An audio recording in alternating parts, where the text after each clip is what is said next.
debating if I want to do like low tiers tonight. All right, but so have you ever seen CC and Bakuuda play before? I've seen CC play a little bit, yes. All right, so this is a matchup we see almost every week, if not every week. But CC versus, that is definitely not Zidane anymore either. That is Bakuuda. But Bakuuda, widely considered the second best player in Middle Georgia, so these two go back and forth all the time. CC seems like he's a little bit on tilt today, so hopefully it doesn't affect his play too much, because we've definitely seen Bakuuda take advantage of that a lot. Okay. Yeah. But right now, CC looking pretty solid. He's got his lead on Bakuuda. All he has to do is not get hit by a bunch of purple Pikmin. Yeah. Yeah. I have noticed that CC does lean towards Sonic majority of the time. Well, I mean, Sonic is a very solid character. I feel like CC will definitely agree with me most of the time. He's one of the few characters that you can solo main, because Smash 4 is very much starting to look like a counter pickers game. The more characters you have that are viable, and the more matchups you can cover. Because this game is super volatile. Like, anyone can win at essentially any point. Like, even within here, CC's been pretty dominant for like essentially the past year. But tournament attendance has started increasing, and people are like starting to get on that grind game. Like Fax Machine took a game off of him today, Zidane took a game off of him today, and I think last week. So we definitely have people, and CC's not sitting as comfortable as he's been in the past. So while that was going on, Bakuuda managed to bring it like almost back to even. So both these players pretty much just looking for their kill option right now. Honestly, it'll probably be a smash attack from either of these players, because neither of them are at kill percents where grabs will kill. Oh, yeah, that white Pikmin gets 1 or 2 hits in. So, if you ever play against an Olimar, you definitely want to get the Pikmin off you as fast as you can, because they deal a ton of damage very fast. Now, I feel like I bring this up every week when we see Bakuuda play, but a lot of people don't necessarily know, like, the properties of the Pikmin. Yeah. So, the purple Pikmin is increased knockback and more damage. Blue Pikmin is your kill throws. So he had the blue Pikmin out, and CC was actually sitting in shield. I'm very surprised that he didn't necessarily try and grab him. And the up throw, I'm not 100% sure if it would kill on this stage. Back throw from Sonic, probably not going to do. Oh, wow. Yeah. Olimar's pretty light, so I'm not super surprised. And then he was close enough to the ledge where it was a thing. And that white Pikmin, damage over time. Red Pikmin, I feel, is increased damage compared to the others. And yellow... red also does fire damage, yellow does electric damage, and flies further than the other. So if Bakuuda's sitting there camping it out, the yellow Pikmin will fly further than the other ones, except for white. White flies pretty far himself. And these are all in context to, like, if he throws the Pikmin onto CC. Yeah. Okay. Or, well, actually, all of Olimar's moves use the Pikmin.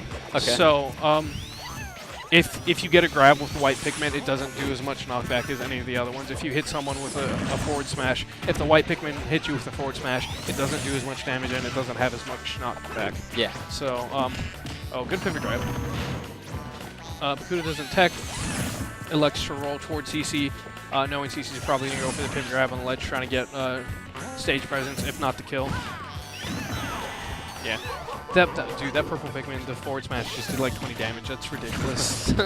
Like, it's obviously the purple Pikmin's larger than the other Pikmin, but it's such a tiny thing and it does so much damage. Oh yeah. Even as I've grown to learn Game & Watch, I've noticed that a lot of his moves, they don't do a lot of high damage on lower percents. Yeah. So I mean, you kind of have to be very specific. That was nice. Yeah. A little bit of... I'm not sure if that was a shield poke or if CC let down his shield because he was expecting Bakuuda to do something else, but Bakuuda definitely takes that kill. Or game, whatever you want to call it. Also, my phone is almost dead. That sounds like me pretty much all the time. Alright, so I will assume Bakuuda banned FD, and we're going to Duck Hunt. And this was CC's counter pick, yeah, and that's what he picked last time against Zidane too. I don't believe he picked this against Fax Machine, because Fax Machine probably banned it. He really doesn't like Duck Hunt. Yeah.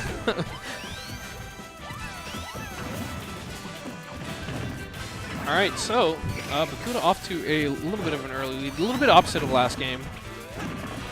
But CC not out of it. He's like, hey, I'm Sonic. I'm going to put percent on you just as fast as you put it on me. Oh, yeah. Yeah. Oh, good forward air. I don't think he has a jump, but he's Sonic. He's going to recover anyway. Oh, yeah. All he has to do is just make it back to, like, even with the stage, and he's invincible the entire time he's moving up, so you can't really challenge his up B at all. unless you're Fatality, and then you're going to just be right above him and try and catch that 2-frame. But that back air, taking it out the first stock. Bakuuda sitting pretty at only 63%. So a similar performance. We'll definitely see him going to Grant and CC having to fight his way through losers. And by fight his way through losers, I mean playing losers finals. And all the way into the end. Yeah. Oh, trying to catch him, being a little bit greedy, expecting Bakuuda to land on top of him. Bakuuda not falling forward. He has much more respect for CC as a player than he would, say, me. He definitely fell for a lot of my shenanigans earlier.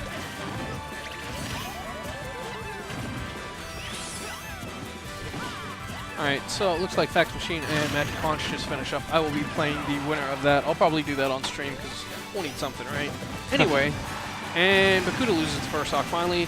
Got 78 points of extra credit or 78 bonus tickets. That's what we normally call them here at the Typo House, the bonus tickets. Bonus tickets. Yeah, he wants the teddy bear at the end of the night. The big prize. Yeah. Do you think CC could bring this back? Oh, he can definitely bring it back. So CC's at the percent where he can definitely do some pretty jank stuff. There aren't platforms on the stage, so we won't see some of the super jank stuff. Yeah. But I've noticed CC take advantage of that on, let's just say, Battlefield. Yeah. And if you get caught on a platform against Sonic, and he's at these percents, he will kill you pretty easy. And then we might see the spring ride. Bakuuda probably won't fall for it because he's seen it done before.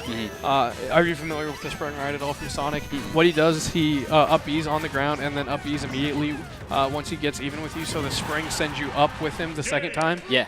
And that would be CC going into losers bracket. Oh no, this is winners final, so this is best of 5. I forgot about that. But again, CC a little bit upset, so the reverse trio looking a little bit non-existent. So you said this is a best of 5? This is a best of 5. Yeah. Going back to Duck Hunt. Again, CC really needs to stay calm. I know it's frustrating. He's been losing a lot of games to people today. And I don't feel like he's playing poorly. I feel like, again, people are just stepping it up. Yeah. And I mean, CC just made number 9 on the power ranking and made top 8 at Gwinnett Brawl. Are you familiar with Gwinnett Brawl in the power rankings at all? I'm vaguely familiar with Gwinnett Brawl, and not really familiar with the rankings. So, Gwinnett Brawl is our largest tournament in Georgia for Smash 4. I believe there's 126 people this time, which is actually really good. I think their largest was 130, and then literally half our power rank players were out of state for Smash record. So what power ranking is, it's our top 10 to 15 players in Georgia. CC has been on the grind trying to break top 10 essentially since he started competitive play and traveling with me. So for him to make it into top 10 and not only like break top 10 but like be number 9, so he's not at the bottom of top 10, he's like solidly in it now. It means a lot for like how much he's been grinding on this game and trying to get better. Yeah. But living in Georgia, there are a lot of nationally recognized players. Like we have Scat, we have Fatality, we have Reflex.